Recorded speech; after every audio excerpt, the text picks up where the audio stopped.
and welcome everyone into another episode of KSR Zoom Action. It's our basketball breakdown show. As always, I am Zack Geoghegan, your host, joined by my co-host, Mr. Brandon Ramsey, who is in an undisclosed hotel location. Probably going to have some fun this weekend wherever he is. Brandon, how are you, first of all, before we start diving into things? I'm doing well. I think like a lot of Kentucky fans, the last 48 hours or so have been How about frustrating. how about the last 8 days? Yeah, 9 days. that probably works too. But just especially for those of us that are chronically online, there's just a lot of there's just a lot happening. Yes. But yeah, I'm doing well. I'm glad that Kentucky basketball plays again tonight. Maybe we can at least get a little bit of the bad taste out of our mouth, and then I'm excited for a little Kentucky Vanderbilt football on Saturday. Yes, yes, big weekend for the UK athletics crowd. Once again, I believe the women's team plays again they play Louisville on Saturday. Pretty sure it starts at the exact same time as the Vanderbilt game because Awesome. just crossover season is killing the women's basketball team right now. But we're here to talk about Michigan State, unfortunately. So Kentucky lost in the Champions Classic. New York City, Stephen Peak behind the camera right now. He was there with our friend Jack Pilgrim. New York City looked like a bunch of fun. Jack Dempsey's looked awesome from the walk and talk I was watching with Jack and Steven, but the actual product on the hardwood was not very good. Kentucky lost 83-66. We've talked about all the bad stats ad nauseum on the website. I mean, you can look up and down at them. Michigan State shot the lights out from three for the first time all season, probably the last time all season. Like, that's something I'm actually very interested to watch over the course of the next couple months is how many times does Michigan State hit 11 threes in their games over the next however many months? So probably not very many, but we're here to break it all down regardless. We're going to try and do a good and a bad type thing. So Brandon has some good and bad offensive clips from the Michigan State game, and I have some good and bad defensive clips from the Michigan State game. So we'll start with the offense once we get there. But we have to do our sponsor. Shout out to in the corner down there next to Brandon, LG&E, and KU. So I'm going to run through our ad copy one more time. It was my third time doing it, so hopefully third time is the best time.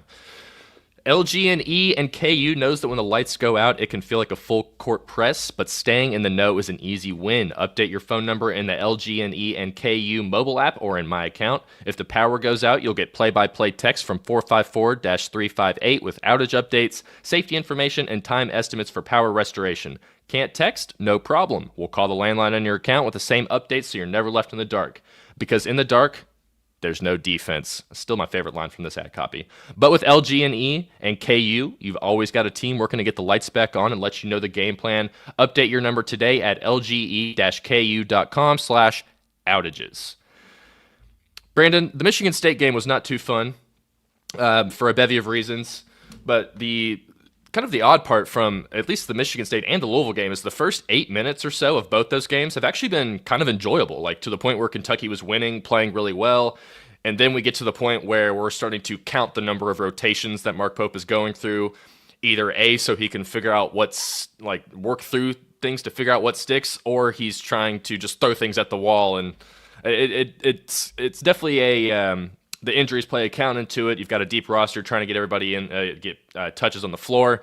But we're getting to the point already where it's just, at least from our perspective, it's getting a little annoying. I'm sure there's a method behind the madness, but yes, it has not been too fun to watch the Cats play their last two ranked games. But we're going to go ahead and start diving into the film here. Brandon, just a kind of a perfect encapsulation of the entire program right now is this Mark Pope face. But Brandon, we're gonna start with some offense. So you picked a couple of plays here. You picked one good, one bad from the offensive side. I'm just gonna let this first clip play, and this is actually, oddly enough, deep into the second half when Kentucky was trying to make their comeback. This is a play that ends with Ortega Owe getting a corner three off just like very constant, heavy ball movement from Kentucky, shifting everything around. Colin Chandler goes to the baseline, whips a beautiful pass to Ortega, and you get a nice dunk or a nice three to make this a 10-point game and kind of get our hopes up for absolutely zero reason here. But Brandon, I'm going to roll through this play here. Let me mute it. And you tell me what you see and what you like here as we kind of let it go through. Yeah, so the thing that I liked the most about this possession, and if you go read my film breakdown on KentuckySportsRadio.com, that I think I had two more positive offensive plays, which unfortunately that's about like these Not many, the two I had on there, and then this one is about all we can have. But what I like about this is the pacing so much. Like as you're watching this, watch as the ball hits Brandon Garrison's hands and as the ball hits Andrei Yelovich's hands in the middle of the floor, like how quickly they're reversing the basketball and Mm-hmm. changing sides of the floor, and their eyes, like they catch it and their eyes are going to the next side. And I just feel like that we didn't see that hardly at all on Tuesday night. I felt like this is something I talked about online. Like Kentucky was catching the ball and then thinking so often. Whereas I feel like when you think back to last season's offense, like the kind of famous Coach Pope offense, it was almost, Coach Calipari would say they're not machines. It was kind of machine like, where the Mm-hmm. defense knew what was coming. We knew what was coming. The offense knew exactly what was like, what we were going to do every time you caught the ball. And then it was just like, try to stop it. And more times than not, they couldn't stop it, even though they kind of knew it was coming. And on Tuesday, it felt like that we didn't get enough of that. But I think the pace here, I mean, the ball changed sides of the floor 3 different times. You got Mm-hmm. into some zoom actions, which we definitely didn't see much of. Yeah. Like Brandon Garrison slips out of it here. That's good. Boom, ball changes sides of the floor. You're into a zoom action over there, but Denzel Aberdeen comes off fine. Quick reversal. Now you get a back cut. Great pass by Garrison. Great pass by Chandler. Like that's one of the threes I don't mind Otega Oweh shooting. Like if it's catch and shoot open off of ball reversals, off of penetration, good. When it's pull up off the ball screen with 18 seconds on the shot clock, Mm-hmm. bad. And one of the things I'll say too, I mean, he went 2 for 5. I mean, sign me up for Otega Oweh going 2 for 5 from 3. Like, yeah, I wish a couple of the shots would have been higher percentage, but at the end of the day, 2 for 5 is 2 for 5. I'll take it. Now he also went 1 for 6 in the game before, so I'm I'm not going to act like I want him on this super high volume from 3. But I just think in that possession, you just saw some spacing, some passing, some cutting that we didn't see nearly enough of on Tuesday night, where it was so isolation heavy, where it was so ball screen and handoff, kind of asking guys to make plays themselves, as opposed to the way I said it last year, like kind of the entity of the offense was creating a lot of shots for players because Kentucky didn't have elite individual playmakers. Like Lamont Butler was really good, Jackson Robinson was really good, but it's not like these guys are, Mikael Brown or, some of the, Yeah. Darren Peterson, like that. They're not these elite one-on-one players. And now, especially with the Jalen Lowe out, guess what? We're kind of in the same boat. We don't have elite one-on-one playmakers. So I think you're in a situation where you need to go back to kind of letting the offense be the machine that creates shots for you. And on Tuesday night, we just saw that, I think, way too few of possessions. Yeah, and that's kind of been something that people, especially fans, have pointed out, at least coming off the Michigan State game, where it definitely felt like the amount of actions being run was just not nearly as many as we were used to last season. And Mark Pope was even asked about that in his press conference yesterday, I think by Jeff Drummond. Shout out to our friend at Rivals there. Kind of asking why they weren't doing more stuff. And I have one of Pope's quotes, but he kind of blamed himself for it, saying he wasn't sure if he was grabbing the reins a little too much or a little too loose. And Brandon, I think you said that they were a little too loose. Like, maybe Pope needs to direct his guys a little bit more out there. And he basically was saying that his guys don't understand how to run the stuff like last season's team did. And maybe you can attribute that to just having guys that had played a lot more college basketball.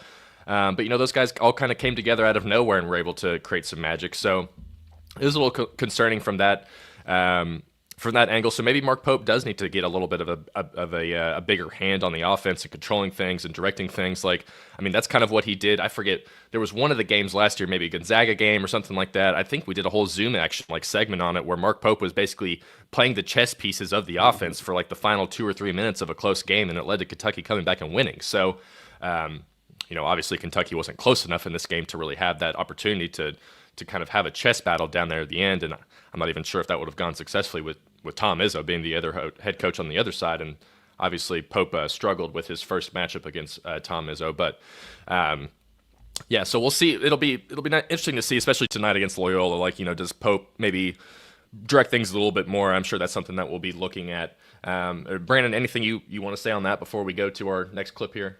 No, I would just say quickly, for the Loyola game, like one of the things tonight that I think you can take something away from it, like something I'll be disappointed in if we see it, is sure, if Kentucky goes to isolation ball tonight against Loyola, it's going to work because we have a lot better Yeah. players. But that doesn't mean that that's what I want to see because I know it's not going to work in 2 weeks when we play North Carolina and Gonzaga. So I hope that we see some more of that offensive execution and the team aspect of it because tonight Denzel Aberdeen can break his guy down off the dribble. Tonight Jasper Johnson can break his guy down off the dribble. Tonight even Colin Chandler, Ortega Oweh, they're going to get to the basket a lot easier than they did against Michigan State. But that's not what I'm looking for. I'm not looking for winning via isolation against Loyola Maryland. I'm looking about how you're going to beat North Carolina and Gonzaga. So I hope that on film we can show some of those clips coming out of tonight's game. Yeah, Brandon, before we went on, you explained to me that Loyola is 8th in the country in terms of roster continuity, like bringing back all the pieces from last year, essentially. So, theoretically, that should be a team that's pretty well connected on defense, or at least kind of knows how to play alongside each other. So that maybe from that angle could present a little bit of an interesting test and maybe force Pope to maybe set up a little bit more actions. We'll see. It's still Loyola.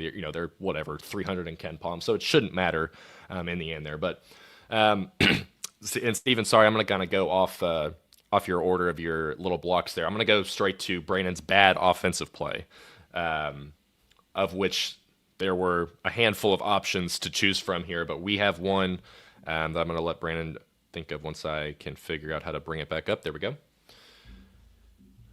All right. Well, let's let this final play end here with Kohler. I believe this is right where you're at, Brandon. Yeah. Yes. So yeah, obviously you get a turnover here. That's good. We come down, decent ball movement here to begin with, but now you end up settling for this high middle ball screen, Denzel Aberdeen. There's a couple of things I want to really break down about this play. If you can go back to kind of the point, well, let's get it. Go ahead and let it play till like when Denzel Aberdeen gets the ball back. Okay. We'll talk about that. Well, actually, pause it right here. Sorry. Yeah, I'm quick with it. Ortega Oweh is not a player that's going to make plays off of ball screens. So, like, we saw that little ball screen that Brandon Garrison set for Ortega Oweh there. I mean, I'm going to guess. I wish I would have tracked it. Ortega Oweh probably played off of 15 ball screens or something on Tuesday night. Like, he doesn't even look to turn the corner. He doesn't even look to make a play off of those because he's not comfortable doing it. Ortega Oweh is a straight line driver. I've talked about it a lot. Like he's incredibly effective for somebody who generally can't dribble more than twice without something like negative happening. Like he's not a guy that can change directions. He's not a guy that can read the defense from a live dribble. He's not gonna, whip it to the roll man as he comes off, always reading the hedge. He's not gonna like read the tag guy and whip it across the court for a three. He's not even gonna make a play himself turning the corner off of a ball screen because it requires too many dribbles. He's not comfortable doing it. So to me, anytime you ball screen for Ortega Oweh, it's a waste. Like that's not even really putting any pressure on the defense because teams that do a good job scouting know, like, just kind of hop underneath it and you're fine. Like he's not even going to try to do anything. So now the ball comes back here to Denzel Aberdeen. And again, if you can just pause it right here for a second. Denzel Aberdeen is the best playmaker left on this Kentucky team in the absence of Jalen Lowe. That's absolutely true. And I think he's a good playmaker. Like I'm not saying he should never play off of a ball screen or anything like that. I just think that it happened too often on Tuesday night. And I said it throughout the game. I said it after the game. Like, to me, Kentucky's offense against Michigan State looked like an offense that was set up for Jalen Lowe to be the point guard, but Jalen Lowe wasn't in the stinking game. So that was kind of the frustrating part. I was like, sure, I want to ball screen for Jalen Lowe 15, 20 times because that's where he's best. And he's one of the more electric playmakers I think you're going to find in college basketball, quite frankly, especially as he gets healthy and healthier. We might never get to see that now, but in theory, I think that's what he was going to be. Well, for Denzel Aberdeen, like, yeah, I want him to play off of some of these, but this is a tough situation because now if you can let it play a little bit and get ready to pause it. So he comes off. That's it. Pause it now. Look at this defense.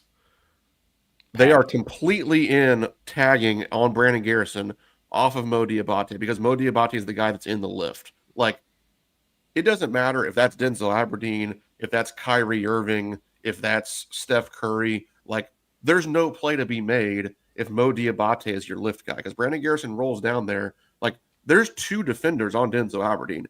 In theory, Brandon Garrison would have been wide open on the roll for a dunk, but you don't have to guard Mo Diabate. Mm. So like the defender that's underneath Brandon Garrison here, that's Mo Diabate's man. That's not Brandon Garrison's man. Like so now you're in a position where you quote unquote have to throw it back to the lift guy, but it's a dude who's shooting 9% from three. So like Michigan State is saying, like they are all rejoicing on the sidelines, like, man, this is awesome. We just got them to throw the ball to Mo Diabate, and you know what's even better?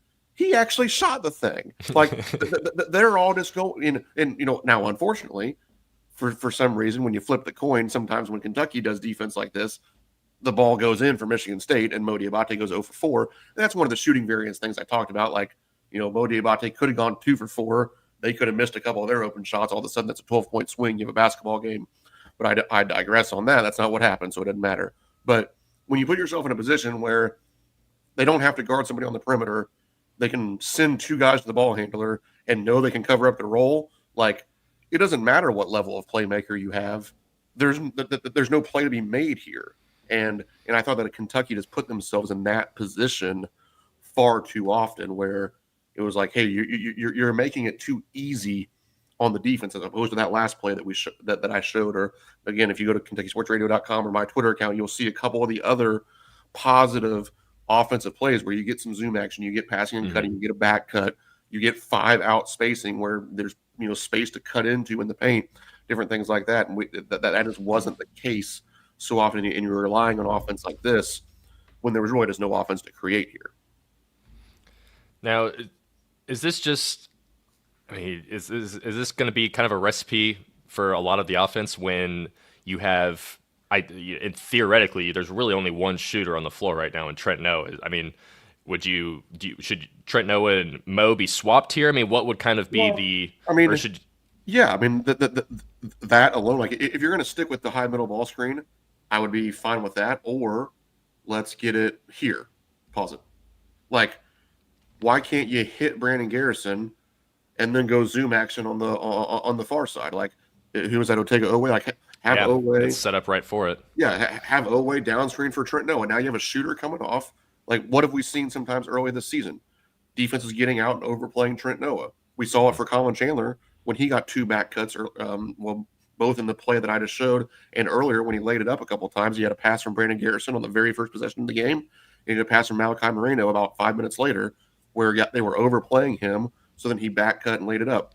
Trent Noah might get that same thing. Trent Noah's a pretty good cutter, and he's at least in theory a pretty good shooter. So like they might have scouted him where, hey, we want to take him away on the zoom action, so now he can back cut, or maybe Otega Oweh can slip it and he can get a layup. Like that's to me what I wanted to see here was like last season. This would have been a hit Brandon Garrison right into a zoom action, or heck, like hit Brandon Garrison and Denzel Aberdeen down screens from Mo Diabate. Like you're in that position where you can go zoom on either side, but instead we're setting ball screens instead of hitting the 5-man and getting into zoom. And that's what I honestly just don't I just don't understand why that was the case. To me, it seems like, again, that was something that when Jalen Lowe's your point guard, we wanted to get more ball screens, but newsflash, he wasn't in the game. And maybe that's kind of what Pope, going back to his quote about running more stuff, is he's probably, he expected to have Jalen Lowe, who could kind of do all this stuff on the court and kind of be a coach on the court. And maybe he's having to readjust that whole theory of letting guys play a little bit more because they don't have someone to run everything for him. So maybe Pope just does need to get a little bit more tighter with his leash and actually kind of place guys around and be the conductor of the offense. So right. Well, yeah. And I think you and I were texting about that maybe even during the game or after the game where Pope had a comment about loosening the reins or tightening the reins, and it's like, yeah, I get it. As a coach, your goal is for the offense to be free flowing. Like you don't want to have to be. I mean, I'm pretty good friends with PJ Thompson, who's like the offensive coordinator at Purdue. Like he's the guy that literally every time down the court, he's holding up a sign of what to play. Like, well, that's not how Coach Pope wants to play. Like they don't want to call something every time down the court. Now it works pretty darn good for Purdue, but like they also have the best point guard over the last 5 years in college basketball. So I think that for Kentucky, yeah, you want it to be free flowing, but then there comes a point where, hey guys, like let's get to this action a little bit more. And coaches at all levels do that. It's like, yeah, you you run your motion offense or whatever it is, but then it's like, okay, well, let's run a down screen to get, Zack Geoghegan coming off for a curl into a three, or Oh, let's Stephen Peak, definitely. yeah, Stephen Peak for yeah. I mean, like you have certain actions that you want to get to in order to succeed. Like your job at some point becomes to call some of that out. And yeah, maybe in live action, he fell behind a little bit in this game, and that's what you watch film. He's kicking himself for not doing it, just like we're kicking him for not doing it, and and it'll change going forward. But admittedly, it would have been nice to see it change a little bit quicker and kind of in live action, because it potentially cost us a big opportunity on Tuesday night. Yeah, and unfortunately, you're not going to see any. You're not going to really see any of the changes that get implemented until December when North Carolina comes to town, because you just have two kind of crummy teams coming into rep over the next 2 weeks. So there's not much that'll happen tonight that will make fans happy, but and understandably so. But let's go ahead and shift into the defense here. So I have a couple of dang, I messed it up there. Let me see if I can fix it real quick. Boom, got it. Yeah, so I have I kind of cheated. Instead of picking one clip, I tried to go take a bigger picture look at this. So transition defense was obviously a just mess against Louisville. They ran up and down. I think Pope's quote was, they had 34 points within the first 8 seconds of the shot clock, which is just like kind of insane to think about, because that's a third of their points coming very, very quickly. So Kentucky, Pope in general, like you asked all the players leading up to the Michigan State game, all of them were talking about how transition defense was a big thing. Michigan State was a team that, when you actually looked at the numbers, they weren't like a big fast break team. Like that's not a big point of their offense, but it's something that they do. They would do semi-regularly, and they had pretty decent efficiency whenever they would. But so Kentucky, obviously, that was something that they wanted to focus on. And they did pretty well. Michigan State had 8 fast break points. It was their fewest of the season. Arkansas, I think, was the next fewest at 14. They scored they had 14 against Arkansas. Kentucky scored a decent amount of points off these. Like all 3 of the defensive clips I'm about to show, Kentucky scored on the very next play. But the transition defense was obviously a bigger focus for Kentucky, and I do think there were some breakdowns like early in that second half. Like I know Carr, their like guy with a 50-inch vertical, had some fast break dunk where Owe was kind of just, he'll get back to the other end of the court whenever he feels like it, and then Carr goes up and has like a nice alley-oop dunk. But overall, in general, I thought that they were at least a little bit improved on that end. Brandon, I don't know how much you were actually paying attention to that or not, but I'm going to let just these 3 clips play here. And part of it is to show that Kentucky, at least from an athlete perspective, athleticism, Kentucky did upgrade, because a lot of the plays you're about to see is just guys being pure athletes, and then helping stop transition defense just by being really athletic, essentially. So I'll let these play here. I'm just going to let them kind of run in order, and I'll talk about them as they happen. So I think this is about to be a turnover. Hopefully it is. Yep. And then you get a nice defense here, and then Mo Diabate with just a great, excellent chase down, like always in the effort here. Like this was essentially like a 2-on-2 even for them. Let me back up real quick. So just really good effort and hustle here, especially from Mo, to make sure he stays in the play, gets his hand on the ball, and then Kentucky gets it back. And I don't know if I left the score in here or not, but they do score. I think it's on this Aberdeen 3 right here. Yes, and this is really early in the game. This is when Kentucky was still had a chance to win. Yeah, big flip right there. Still early in this game right now, 15-14. I believe Kentucky, this is the only time they get a 3-point lead is off this defensive play here. So Jeremy Fears, taking his time, tries to gets to the lane. Denzel Aberdeen, just an easy swipe down. Kind of like Iman Shumpert, to go back to my 2016 Cleveland Cavaliers teams. Like that was his favorite play. Just good, easy defense, able to keep the ball in. Ortega gets it. Easy fast break opportunity, dunk for Kentucky. This was like the high point of the whole game for Kentucky. So I thought that at least in 2 transition situations there, they played pretty well on defense to not only prevent Michigan State from scoring, but getting themselves points on the other end. And then here's the last one right here. This is kind of 2 plays in one here, actually. There's kind of a bad play mixed in here, but great. Like Mo Diabate gets the block on this play. This is one of the more impressive blocks, I think, that we don't really talk about, and then just makes the dumbest pass of all time. passing it into a guy with Ortega right there, Jeremy Fierce, who was basically playing strong safety all night long. But then again, kind of a semi-fast break opportunity. Like, this is a 2-on-1 right here for Michigan State against Malachi Moreno. And guess who gets the block on this play? Colin Chandler, baby. Colin Chandler gets the block on this play. So just really good instincts, general athleticism helps Kentucky out there. And that ends up being a jump ball. I thought, if I'm being honest, I thought probably should have been a foul, but it ends up being a jump ball. And then Mo Diabate has like his flip-up layup on the other end that somehow went in. So off those 3 plays, that's 7 points right there that Kentucky was able to generate just by at least being more attentive and aware and giving a little bit more effort on defensively there. So those were my good plays. There were some other decent, good defensive plays, but at least from a transition perspective, I wanted to bring that up. Brandon, any general thoughts on any of the plays I ran? Do you want me to run through any of them again, or you don't need to run it through any of them again? I just think that kind of big picture wise, that's the effort that it takes. And I think that we just didn't see that consistently enough on Tuesday night, where guys were. And I always hesitate a little bit to talk about effort, to talk about toughness in the game, because the guys want to win. The guys generally are playing hard, and I think a lot of times for fans, and this isn't a shot, this isn't me being smarter than you. It's like, most people can't break down the X's and the O's. Like, it's not your job. So like, it's easy to be like, well, they didn't play hard, because that's something like everybody can talk about at work, because everybody thinks like, well, if I was in the game, I would play hard for 40 minutes. And, and it's like, well, probably not, but go off.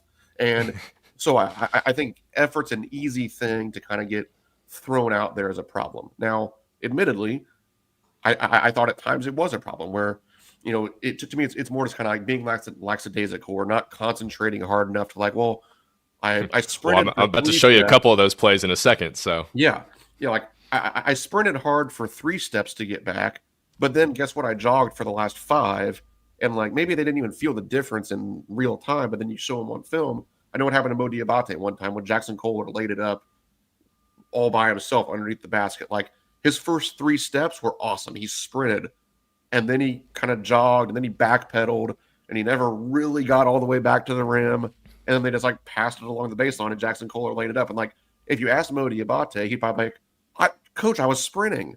But then you show him, and it's like, well, no, you weren't. You sprinted for like 4 seconds.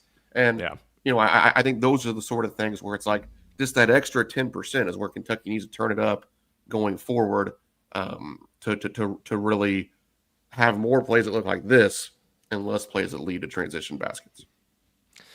Yeah, and it kind of just, not necessarily to defend. Well, I guess I kind of will. Like, defending Pope in Kentucky, like, he even said in the press conference, and like, Pope said a lot of things in the press conference over the last 9 days, but there are some things where I'm like, okay, I'm kind of glad you at least admitted that, like a little bit of transparency, where he admitted, he was like, we did not expect Michigan State to go 11 for 22. And a lot of fans can be like, oh, well, you should always plan for, a team to shoot that well. It's like, well, when the team's shooting that poorly, like, I understand, like, you're going to maybe try and lay off guys a little bit more and play, like, let the numbers just kind of play in your favor. I mean, did anyone truly expect Michigan State to come in and shoot 11 for 22? Like, maybe ironically you think that, just because that's how they play against Kentucky. And then, like you said, Brandon, like, Mo Diabate goes 0 for 4. The closest one he had was the half court heave, honestly. So like, I understand Pope saying that, and like at least admitting that, because I think a lot of us in reality, if we had to take truth serum, no one's going to expect Michigan State to go 11 for 22 from 3. A lot of them were open. A lot of them were contested, like highly contested. So sometimes I think, like, that's not the reason Kentucky lost, I don't think. I'm about to show a couple of plays here that I think are more indicative of why Kentucky lost this game. But I'll at least like give Pope a little bit of credit over there. Like, just no one really expected Michigan State to go 11 for 22. And like I said, it'll be fun. It'll be interesting to see if they end up shooting similar numbers the rest of the season. But so I'm going to go ahead and dive into some of these bad plays here. I've got 2 of them, and both of them are more about not effort really, but like miscommunication. Just guys not really being on the same page. And, I'm going to pick on Jasper Johnson here in this clip for a little bit. Freshman guard, his 5th game, 2nd one on a big stage. Just didn't really look like he knew what he was doing for this defensive play here, and you'll find out in a second. Once like one opportunity for a switch comes, he gets all out of sorts. Like he's already questioning where he's supposed to be right here. Otega always trying to tell him what to do, like to try and switch, and then just kind of sits there in no man's land. Like he's basically just bouncing back and forth between three guys right outside, right in that little spot of the paint there, and it leads to a guy being able to get a wide open drive because Jasper Johnson's just kind of, I don't even know what he's doing, just kind of standing around looking for someone to go grab. But at the same time here, Otega Owe just lets his guy go through. Like watch Otega here, hands in the air, does nothing, just kind of lets this guy go right by. You know, Brandon, I don't know what the protocol is for that instance with guys like Malachi and Andrea. Like, should they step up there? Like, are you just giving them an easy drop-off pass? I would prefer to not allow layups where nobody's in the paint. Yeah. That's fair. Yes. When you say it like that, it makes me sound ridiculous for suggesting it. Yes. But I'm trying to think of like why else this would happen. You know, so I don't think this is all Jasper's fault. I think he just gets lost, confused, and then you've got Otega Owe trying to connect things, and then he gets frustrated because it doesn't go right, and then Jasper Johnson just completely leaves everybody and lets a guy go in right through the lane for an easy one. And then yes, you have Andrea and Malachi not even trying to contest the shot there. So that one was kind of annoying. Anything do you want to run through on that one, Brandon, before you get too upset? Two things. If you can, go back to when the ball gets entered into the post the first time. Yes. And I'm going to give you a chance. So number 99, the point guard right now for Michigan State, like Ugachukwu or whatever his name is, believe in like 35 career games. Yeah, pause it right here. I think he's like a 19% 3-point shooter. Yeah. So he's a UK target in the portal for like a half a minute. Yes, that's right. I remember that. So what do you think I'm going to say about Jasper Johnson right now? It's one of my favorite sayings. Hold on. I know it. I'm trying to get the wording right. Often wrong, never in doubt. Never in doubt. Yes. All right. So attack the post here is what you're saying. Yeah, I appreciate his brain is churning. Like he's thinking like, I'm guarding a non-shooter. Should I go bother Jackson Kohler here on the block? Like he's kind of thinking about it, but then like just kind of like hit start and stop a couple of times to kind of let it. Like, okay, now he's getting further away. He's getting further away. Like right now, he's in. Stop it now. Like he's in no man's land now. Like he might as well like just go put your chest into Kohler and scream and yell and flap your hands and just try to bother him because like right now you're not doing anything. Like you're obviously not taking away a pass out to the perimeter, which is fine because you don't really care if they throw it to him. But then you're sure as heck not really providing any resistance. Like you're just sort of dancing around. It's like I would much rather you make an aggressive, decisive decision and go double the heck out of the post than just allow an easy pass out. And then the other thing, and I saw somebody bring this up in the comments with Otega Owe pointing for Jasper Johnson. Another thing I talk about. Talking is when you say something out loud. Communication is when it gets interpreted. And there's a communication issue with Kentucky at times. I think there's a lot of talking going on. Like guys are saying things. Otega's saying switch, and I'm not trying to say this is Otega's fault, but like you're a senior, you're I assume a captain or whatever we have. Like you at least sure as heck should be, and like just pointing. Like if Jasper doesn't get it, well, Jasper's the freshman. You have to make him get it. Right. And this is where, like I got really mad about this later when Mo Diabate gave up that layup that I was already talked about. Like, you hear this stuff, and I don't know how true, but like you heard about the guys barking at each other in the huddles. Like that kind of became a thing. Like I want to take a way to bark at Jasper Johnson right now. Like when this guy drives down there and scores it, like I want to like, hey, freshman, like when I tell you to do something, do it. Like, how about we bark then when it actually matters instead of being fake tough guys when the game's over? Like, let's talk about it in the moment. Like, that's when I want you to bark and yell at your teammates is like Otega Owe taking some accountability. And, hey, freshman, I told you to switch. Like, let's do that. Let's fix it now.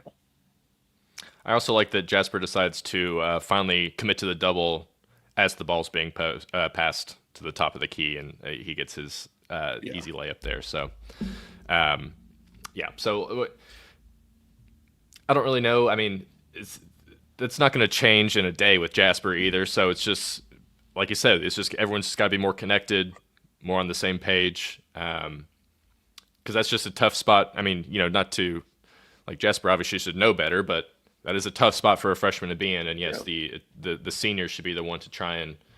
I mean, I do like the hand up stuff is kind of annoying, definitely. So, and here's the thing is like, at least I know there was at least two instances. There was one in like the first 8 minutes of the game where Kentucky did double the post, and both of them resulted in turnovers for Michigan State because I know Colin Taylor did it once. He just went. Yes, that was at the very beginning.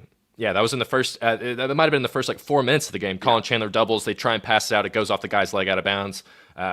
Like they may have even done it more than twice that I remember of them. Actually, like the doubles were successful, and that's why you double a team like Michigan State because you're not expecting them to shoot 11 for 22 from three. So, in ways, I think the game plan was there. It just wasn't fully executed properly by everyone involved, coaching staff included, all that. So, and then we'll go to my next play here. And Brandon, I really wanted to bring up the Brandon Garrison letting 2 offensive rebounds fall right in his face before he got pulled.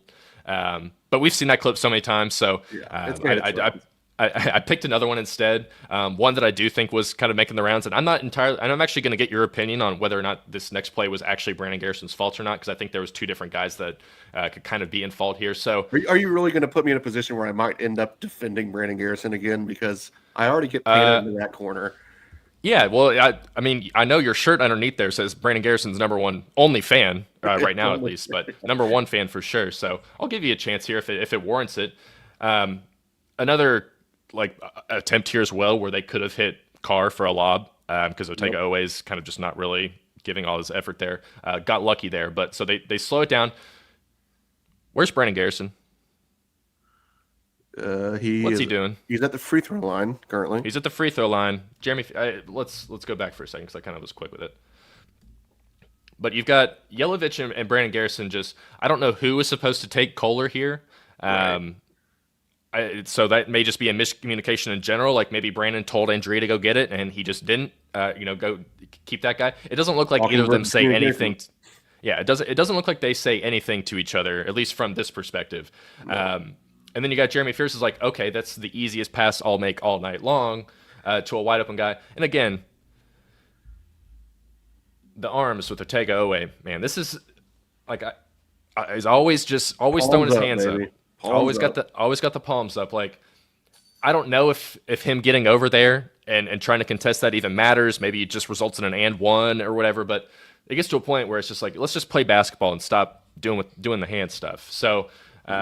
And even Colin Chandler's like, hey, like pointing his finger. Like, it just seems like everyone's kind of looking for somebody else to blame on some of these plays.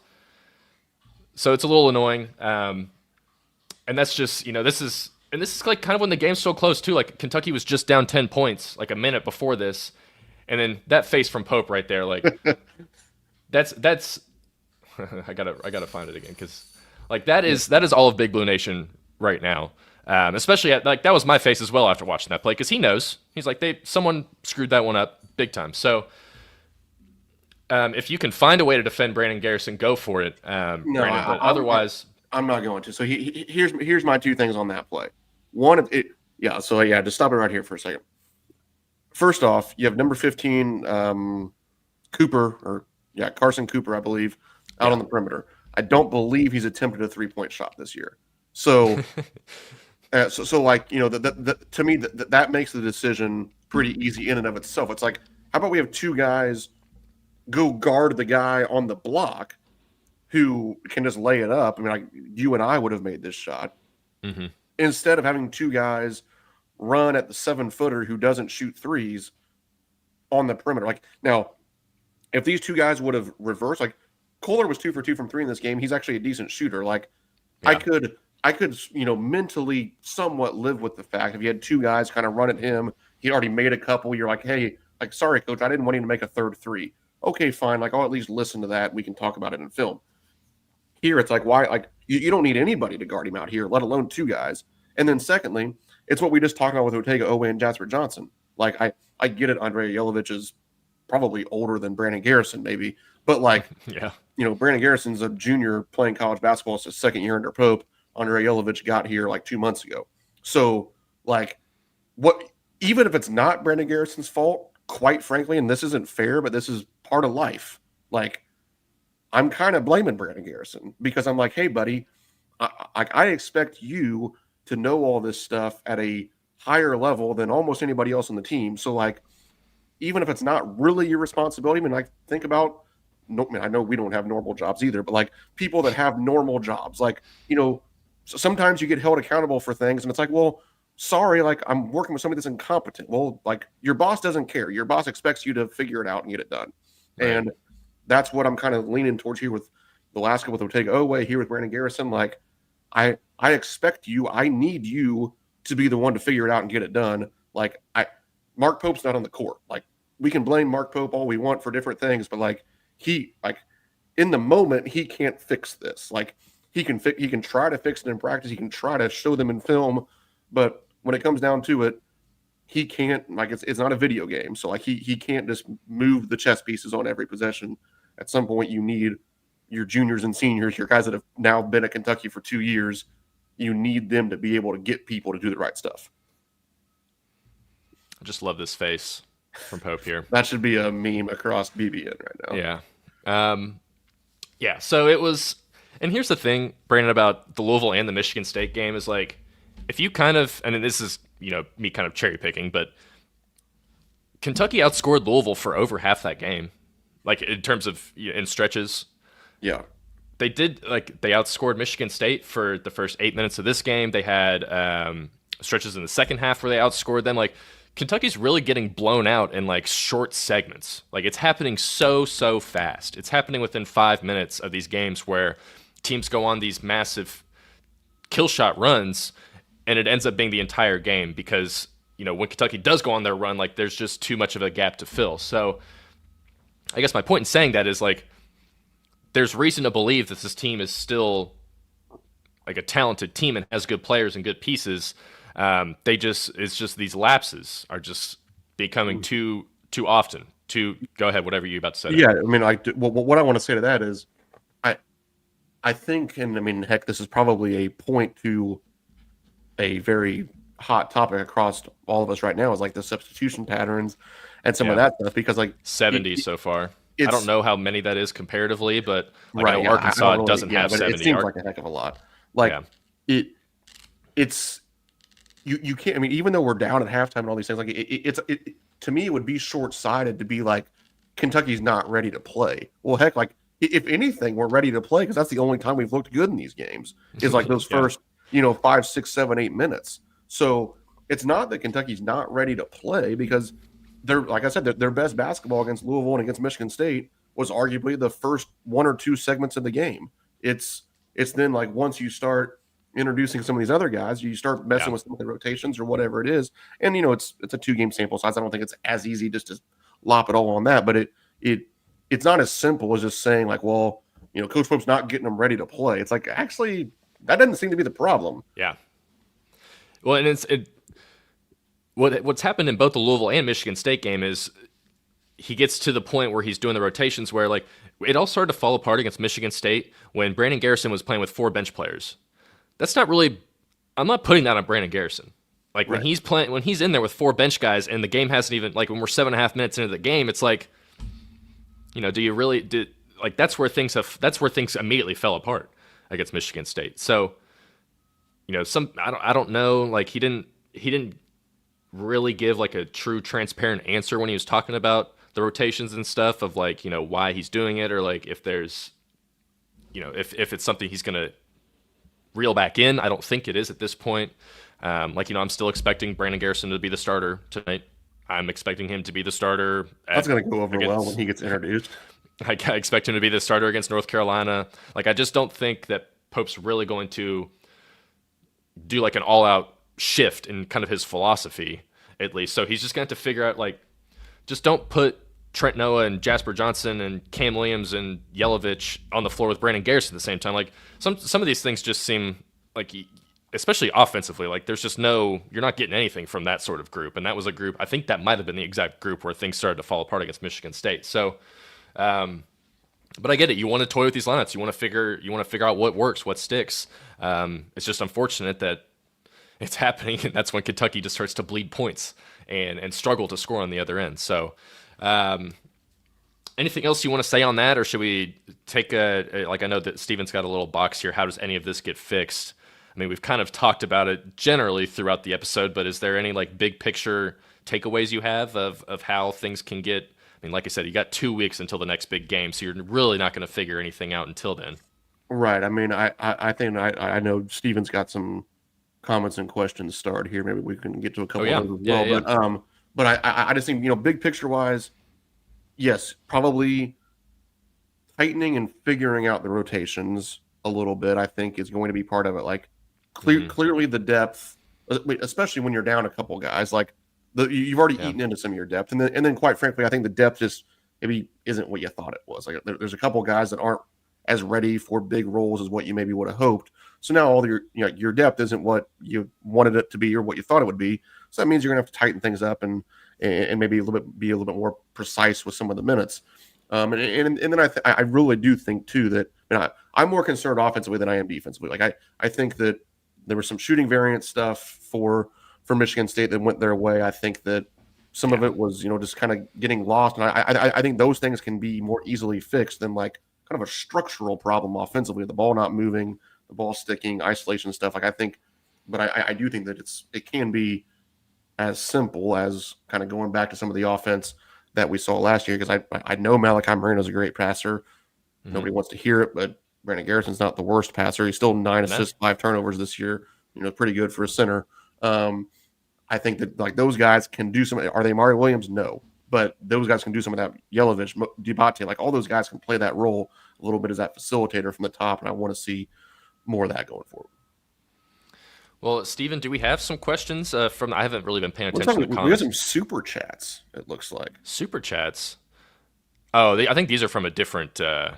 Oh yeah, those are Yeah, probably for the sources' these. sake, Yeah, guys. these are sources says last night. I was gonna say I was impressed. Like, man, people are paying to talk They're to us. really loving us. 9 People a.m. only on a pay to Friday talk to here. Zack, not us. We do have one here from Keaton Campbell F3J. Do you think that Michigan State like a Final Four team? That's my question for you, Zach. Um, no, because I don't. I don't know. I mean, I think they have like a general star and Jeremy Fears, so maybe that can help you get there. But I mean, if they're going to have to shoot pretty well, I'd say, to continually be a Final Four team. Like before playing Kentucky, like they just don't score that many points. I think would be my thing with Michigan State. Brandon, you would know more about that than I would, though. I agree. When you have Tom Izzo, you always have a chance. I mean, they weren't Yeah. that good last year, and they made the Elite Eight. Hmm. So, but yes, the thought that because I mean, to make the Final Four, they're gonna have to play like they did on Tuesday night, quite frankly. And the idea of them doing that 4 straight games, which is obviously what it would take to make it to Indianapolis this year, that I think will be tough for them as you play progressively tougher and tougher opponents. Round one through the Elite Eight. Yeah, do I think they can beat anybody in the country on a given night? Absolutely. Do I think they can make a Final Four? I think with their shooting, that's going to be tough. Any other comments in here, Stephen, we want to talk about? If not, we can kind of start to wind things down here. I'll see if he's got any ones that he wants to throw in there. But yeah, so Loyola tonight. Stephen, what do you got? Well, I was going to say, so Brandon, are you saying that the way MSU played on Tuesday is the way a Final Four team would play? Like, did Kentucky just lose to the best version of Michigan State on Tuesday? I mean, Might be hard to tell because it's still so early. yeah, but I mean, to be honest, like, I mean, to say that it's the best version on November, 17th or whatever might be tough, but like, they shot 50% from three, and they were shooting 21% coming in. They had made 14 threes in 3 games and made 11 against Kentucky. Now, again, I'm not acting like some of that wasn't self-inflicted. It absolutely was self-inflicted to some extent by Kentucky. But like, any time a team shoots 50% from three, it's going to be tough to beat them, quite frankly. Like if I mean, yeah, we'll beat Loyola if they shoot 50% from three, but like it'll be closer than it's supposed to be. And like we'll beat Tennessee Tech if they shoot 50% from three, but it's going to be closer than it's supposed to be. Like that's just the way that it goes, especially when you're when you're making double digits. So yeah, I think that was mean, I honestly, I think both Louisville and Michigan State, and again, maybe this is a Kentucky problem defensively, where it's like, well, if we're just going to always let people play their A game against us, that's going to make for a long season. But I think that Louisville and Michigan State both played really, really darn well against Kentucky, and I think that it's too early to say for sure that that's a Kentucky problem when it's only happened twice. I like this one from Ronald. He's not really asking a question, but it's a question that I have based off of it, and that's: is this a point where we need to sort of temper expectations a little bit? Because are the improvements that they can make? Is this really a title? Is this like a team that could be a favorite in March to win the title? That's what I think a lot of Kentucky fans are asking. Brandon? I mean, there's 2 starters on the bench is kind of how that's the only way I can answer that question right now. Even with that, I mean, currently constructed, no, this is not a title team. Right. This is not a Final Four team. Like if Jalen Lowe isn't the point guard, if Jaden Clarence isn't in the games, it's not a Final Four team. Even with those guys, is it a championship team? I mean, I said it before the first game of the season that one of my worries with this team, even with the perceived depth, bringing back Otega Owe, all these different things, I worried, like, does this team have the dude to do, like last year you had Walter Clayton Jr. Like, does this team have, a Cameron Boozer? Do they have a, AJ Dybek? Like, you just don't have a guy like that. And I think that, again, like, kind of the whole can be greater than the sum of the parts and all that kind of stuff. But, like, I don't know if that wins you a title when you have some of these, such high-level players across college basketball this season. I don't know if Kentucky has that guy that, like, on a night where it's like, man, things aren't going great, like, I just need to find a way, and you can just throw the ball like, oh, well, Cameron Boozer got us 25, 13, and 6, and there's one coming to town in 2 weeks. Man, he just figured it out. Like, I don't know if we have that. So even Kentucky's A game, I'm a little worried it's not championship good, but certainly currently constructed. It's like, when Steven said it yesterday, like, Sweet 16. Like, I said it in our group chat. If you gave me a piece of paper that said you can sign this right now and go to the Sweet 16, or you can play out the season, I'm probably signing the paper before you can snatch it away from me, quite frankly. And I know at Kentucky, that's not the expectations we expect to have. But right now, I think it's fair. And, I will continue to beat the drum until it just becomes not true anymore. But Jalen Lowe is really, like, you just need him. And it's a small sample size, but, there was against Michigan State and Louisville, obviously Lowe only played in one of those games. But of the lineups that played more than like 5 minutes together, of which there were only a handful of throughout the entire game, the 2 lineups that had positive plus minuses were the ones with Jalen Lowe in. Again, those are kind of small sample size stuff, but it's still, I think it can kind of give you an idea of just like, okay, things are a little bit easier when Jalen Lowe's in the game. And like, there's a really real possibility that Jaden Quaintance comes in and looks like a top 10 NBA draft pick pretty quickly. And then things, like, I know he's more of a defensive guy, but like, he can still just dunk the hell out of anything around the rim. And like, he's still a big body and has long arms. He's your chance at having that dude. Like, yeah. He's like, you got Caleb Wilson. You got Caleb Wilson coming to town in 2 weeks.